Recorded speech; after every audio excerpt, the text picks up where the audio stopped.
O Alberto Cavalcante, que pouquíssima gente conhece, ele foi o primeiro cineasta brasileiro a ser reconhecido no exterior. Ele só fazia filme de qualidade e filme não comerciais. Os filmes dele são obra de arte. Ele tem significado e ele tem importância no mundo pelo cuidado de transformar os elementos que a gente chama de linguagem cinematográfica em verdadeiros atores. Realmente é uma figura muito pouco celebrada e conhecida mais profundamente, eu acho.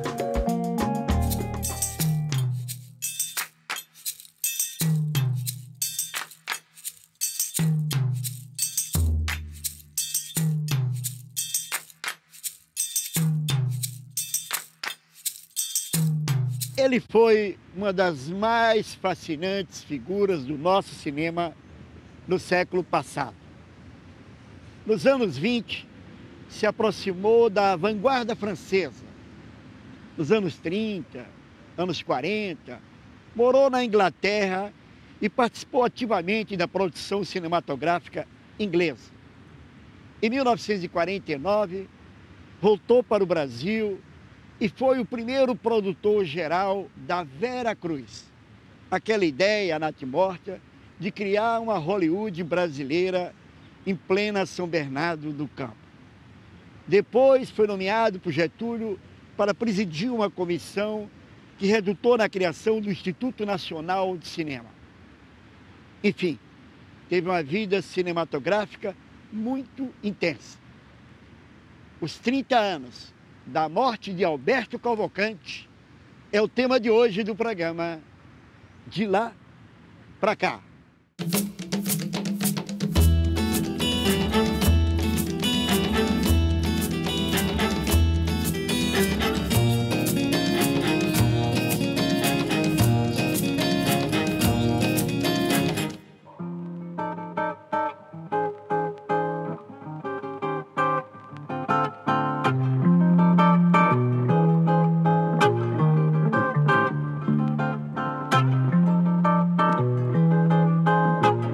Alberto Cavalcante foi um homem de cinema completo. Começou como cenógrafo, depois foi iluminador, montador, roteirista, produtor e diretor. Isso na época do cinema mudo. Mas é na passagem para o cinema falado que sua contribuição é decisiva. No filme Correio Noturno, de 1935, por exemplo, ele sobrepõe a imagem de um trem passando a música, os ruídos e a leitura cadenciada de um poema. Com isso, ele transforma o som no principal ator dramático do filme.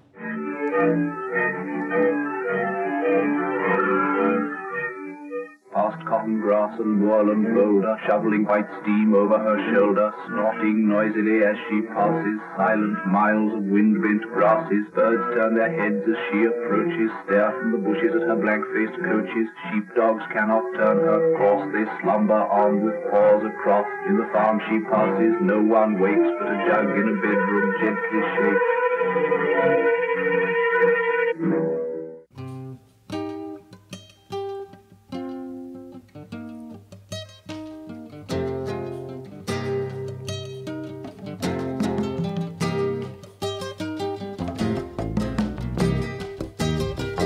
Pedro Butti é um coleguinha especialista, sabe tudo sobre cinema. Tudo bem, Pedro? Tudo bom, Selma. Tudo certinho aí, querido? Prazer. Prazer, estar querido. com você. Vamos lá. Pedro,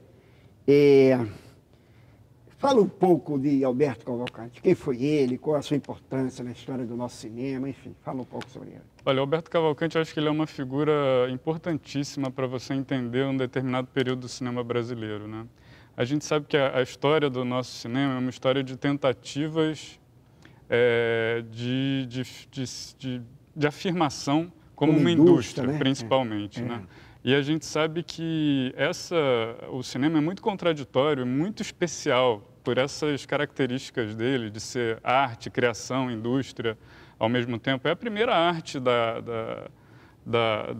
era da reprodução em massa, né? O cinema no século XX foi o grande entretenimento popular e a grande arte de consumo de massa mesmo, né? Então, isso gera a necessidade de uma estrutura toda especial. E aí a trajetória do Cavalcante é muito interessante nesse sentido, porque ele era um garoto muito inquieto, que foi estudar no colégio militar, odiava aquilo ali, e em determinado momento da vida ele resolveu ir para a Europa, né? Se encantou pelo teatro num primeiro momento, mas ele logo se envolveu na produção de cinema. Foi cenógrafo e aquela coisa de, no cinema, que tem uma característica industrial, mas no fazer ele tem muito característica de artesanato, de você ter que dominar a técnica, saber fazer um pouquinho de tudo, né? E ele passou por várias funções. E isso deu a ele uma bagagem incrível.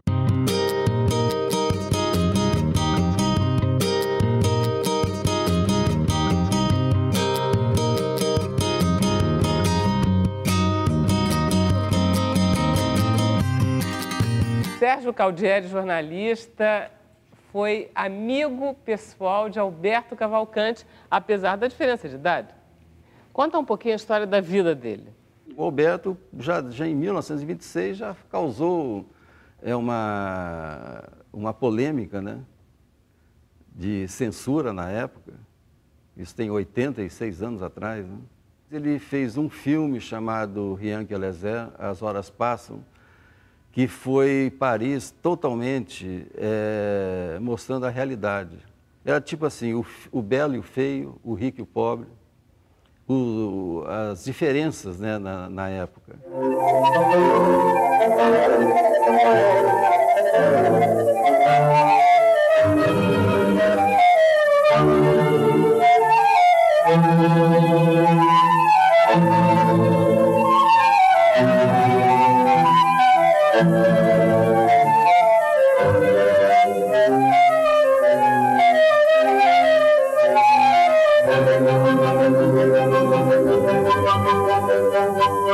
O Akira Kurosawa viu esse filme na época, achou lindo. E foi a porta de entrada dele para a Inglaterra. Esse filme dele, depois de Paris, ele foi para Londres trabalhar na General. É uma agência ligada ao Correios da Inglaterra. E aí começou a fazer documentários.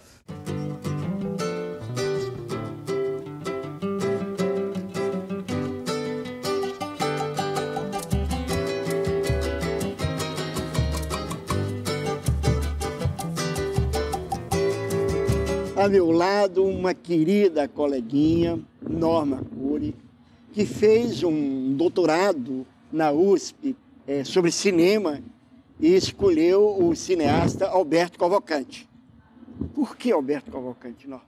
Olha, Anselmo, o que me fez escolher o Alberto Cavalcante foi o esquecimento dele, foi o exílio que ele viveu no país dele. Você vai à livraria inglesa, qualquer uma, em Londres, na rubrica cinema, tem um monte de coisa sobre Alberto Cavalcante. Você pensa que ele é italiano, que ele é espanhol, ele é brasileiro. Ele saiu daqui do Brasil com 15 anos, em 1912, e foi para a Europa. Ficou 2 décadas entre Paris e Londres. Ele viveu a revolução do documentário, na verdade, na escola que moldou o documentário para o mundo. Alberto Cavalcante foi morar em Londres em 1934, onde ajudou a desenvolver o documentário moderno. Suas teorias inovadoras sobre a função de ruídos e palavras na narrativa cinematográfica atraíram a atenção de produtores ingleses.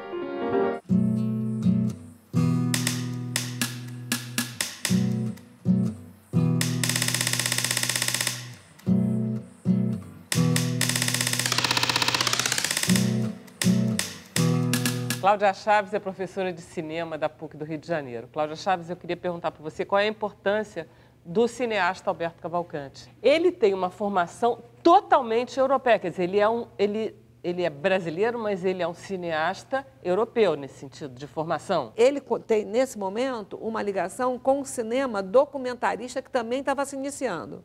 Mas não era uma ideia de um documentário jornalístico simples e puramente. Quer dizer, ele tem esse cinema documentário, mas é um cinema que quer provocar uma emoção nas pessoas. Isso que é fascinante. Ou seja, a música em Cold Face, por exemplo, quer dizer, o som é para te emocionar. A fotografia é para te emocionar.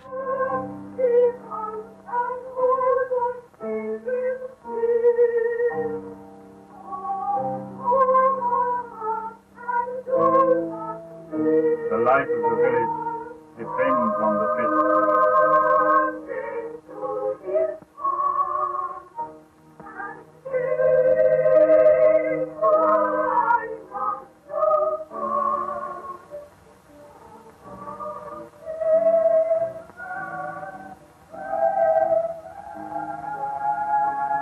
Nesse meio tempo, ele dirigiu algumas obras-primas, assim. Tem um episódio de um filme chamado Dead of Night, que entrou para a história do cinema, assim, como é um curta... Que episódio é? Sobre o quê? Que é um curta que é muito simples, mas é um homem, um ventríloco com seu boneco, e o boneco meio que ganha vida própria.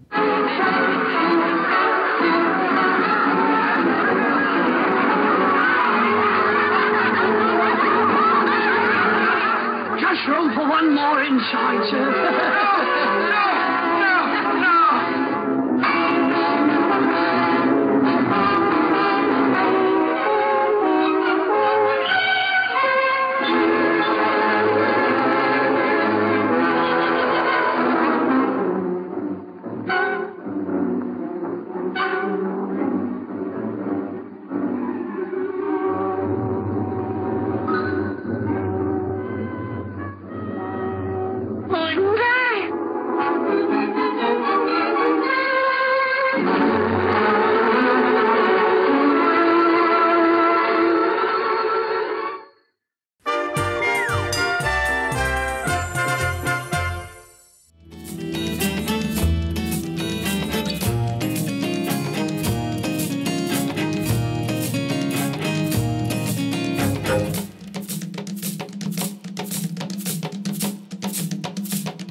Anselmo Alberto Cavalcante nasceu aqui na rua Álvaro Ramos, em Botafogo. Típico carioca, né? Apesar de família tradicional pernambucana, de usineiros Cavalcante.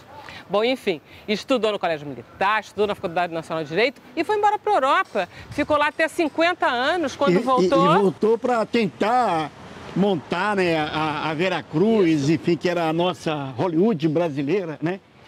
E é um cara que dedicou a vida inteira a construir uma indústria cinematográfica brasileira autônoma, né? Mas o fato, velho, é que até hoje o nosso cinema depende do Estado, né? Essa que é a verdade. Pelas contas da Ancine, menos de 10% das nossas produções obtém receita suficiente para arcar com as despesas, né? Embora é sempre bom que se diga que o incentivo fiscal que o Estado concede ao cinema é muito pequeno se comparado, por exemplo, à indústria automobilística e outras indústrias, né? Alberto Cavalcante participou da criação da Companhia Cinematográfica Veracruz, em São Paulo. Depois de supervisionar a produção de dezenas de longas como Caiçara e Terra é Sempre Terra, ele deixou a empresa em 1951 para montar seu próprio estúdio, aqui no Filmes. Fala da volta dele ao Brasil, então. Em 49, o pós-guerra deixou a Europa terra arrasada, né? Uhum. Não tinha mais emprego, estava difícil e tal, e descobriram um brasileiro famoso lá na Europa. Aqui no Brasil, 10 anos, uma década e meia antes, a gente vivia ainda a era do rádio. O cinema estourou aqui com as chanchadas da Atlântida, que tinha uma bilheteria fenomenal no Rio de Janeiro, capital. O cinema americano pós-guerra entrava e São Paulo tinha dinheiro, mas carecia do refinamento cultural. Ele é chamado para vir ao Brasil para participar de um seminário e recebe o convite para ser um mentor artístico da Veracruz, né? A Vera Cruz é um projeto de se estabelecer em São Paulo, em São Bernardo do Campo, um grande estúdio que realizaria produções voltadas para o mercado, para o grande público, né? Ela quer temas brasileiros, né? Mas com um tratamento formal que fosse parecido com Hollywood. E um esquema de produção que também seria parecido, só que em condições técnicas muito inferiores, muito piores. O Cavalcante, na verdade, ele teve uma importância enorme, porque ele voltou à Europa, trouxe técnicos de lá justamente para garantir essa qualidade, né, essa excelência técnica. Ele mesmo era um homem muito atento a esses detalhes do cinema, gostava muito disso e conhecia. Ele tem um artigo muito legal que ele aponta 8 pontos, que ele escreveu que ele aponta 8 pontos de por que o cinema não conseguia decolar no Brasil como indústria, né? O que acontece quando ele vem para o Brasil? Aí é a utopia, ele acha que poderá fazer um cinema narrativo, porque esta era a proposta da Vera Cruz, com enorme qualidade técnica e enorme qualidade de linguagem. Ele não consegue. Embora ele escolha, né, grandes fotógrafos, né, um dos fotógrafos que ele trabalha é o Edgar Brasil, grande fotógrafo daquela época, né, e ascendente do atual Edgar Brasil. O que ele procura? Ele procura essa capacidade de um cinema profissional. E um cinema profissional sem as amarras de Hollywood. Mas não é isso que a Vera Cruz pretende. A Vera Cruz pretende um cinema de circulação de qualidade. Quer dizer, aí o que a Vera Cruz queria era servir a 2 senhores, por isso que durou muito pouco. Infelizmente é uma história de fracasso. Ele fica 3 anos na Vera Cruz, se desentende com os donos do estúdio e ele fica no Brasil e aí ele tem uma trajetória. Ele faz alguns filmes para Maristela, que era outro estúdio que também tinha, em São Paulo, que também tinha uma ambição... Uma pretensão, né? Hollywoodiana, né? Em 1952, Alberto Cavalcante dirigiu seu primeiro filme brasileiro, Simão, o Caolho. Depois veio O Canto do Mar, uma mistura de documentário e ficção que retratava a miséria em que vivia parte da população de Pernambuco.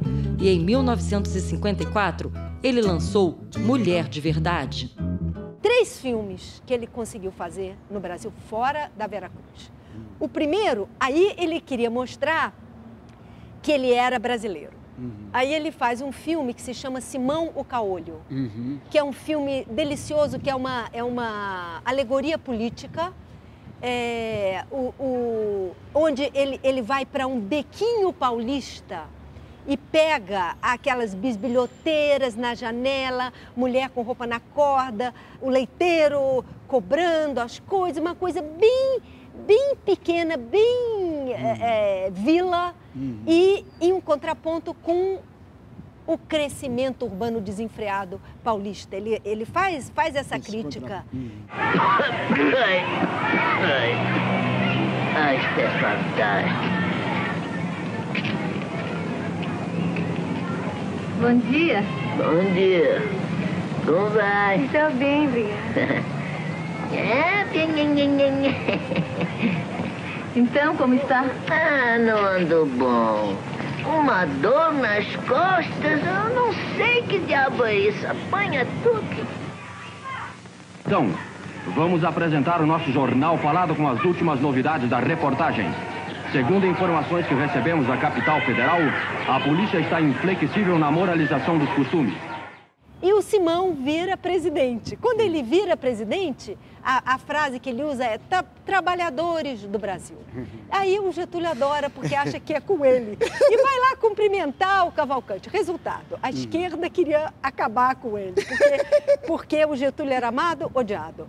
Falar, esse cara é um vendido, é um vendido. Aí o Getúlio dá uma grana para ele para criar a produtora dele. A produtora chama-se Quino Filmes. Aí ele fala assim, bom, se não deu certo essa brasilidade, eu vou partir para o que eu sei fazer, que é o Canto do Mar. O Canto do Mar é uma joia, é uma pérola.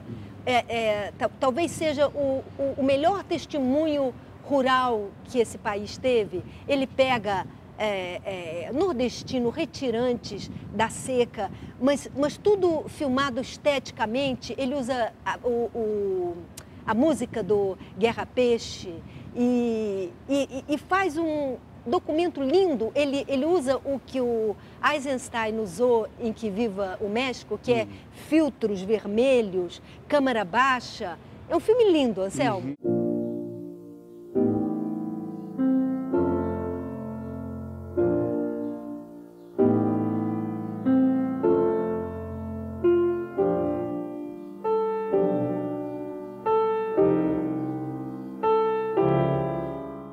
O filme foi para o Festival de Karlovy Vary, na Tchecoslováquia. Aí o filme ganhou em primeiro lugar. Aí Alberto, aqui no Brasil, ficaram tremendamente, eu acho que ficaram com inveja, né? E na época, os críticos dos jornais na época, o Alex Vianney, que era amigo meu, ele criticava o filme do Alberto. O Glauber Rocha era outro também que criticava. Inclusive, esse filme, O Canto do Mar, eles esculhambaram o filme dele. Aí que ele ficou mais irritado, mas aí ele saiu aborrecido, foi embora. Daí ele resolveu ficar lá em Londres. Ele teve uma ideia de fazer um filme sobre uma obra de Bertolt Brecht. Brecht não gostava de que ninguém filmasse uma obra dele. Alberto pegou um roteiro chamado Seu Puntilla e Seu Criado Mate e fez uma adaptação. Alberto, que era amigo lá, um amigo do Brecht, falou, não, vamos lá na casa dele. E Alberto foi, entregou o roteiro para o Brecht. E o Brecht leu, gostou. Daí o Alberto conseguiu fazer esse filme. Com a aprovação do Brecht na Áustria. Frederik, enttäuscht von dir. Enttäuscht. Schaut, ich steig. Hier, lass los, Frederik. Lass los. Ich steig hinaus auf die Flüssigkeit und wandle auf dem Aquavit. Ein paar Flaschen Aquavit kapitulieren. Warum? Ihr habt kaum hingerochen. Ins Boot habt ihr euch verkrochen, wie ich euch hinweggerudert habe. Ele era um estranho na própria terra. Um estranho na própria terra. Ele foi, a vida toda, ele foi francês na Inglaterra, inglês na França e estrangeiro aqui no Brasil a vida toda. Ele não conseguiu pertencer. Ainda por cima, Anselmo Góes, ele usava um fular de seda. Ele importou um carro inglês com direção à direita com chofer. E ele usava anel europeu. E era homossexual. Ele não conseguiu ser brasileiro, tiraram a cidadania dele e ele morre com 85 anos em Paris, sozinho, em 1982, falando explicitamente: eu não quero ser enterrado no Brasil. Meu Deus. Eu não quero, eu fui humilhado, não deu nada certo. Eu não quero, eu quero ficar no Père Lachaise. Onde ele foi enterrado? São João Batista. Em toda a sua carreira, Alberto Cavalcante dirigiu mais de 50 filmes. Cavalcante é o eterno mitificado pelos cineastas brasileiros hoje. Quem conhece cinema sempre fala dele como uma peça importantíssima, pelos técnicos que ele trouxe, pelo que ele tentou fazer numa época. Foi cedo demais para decifrar aquele Brasil.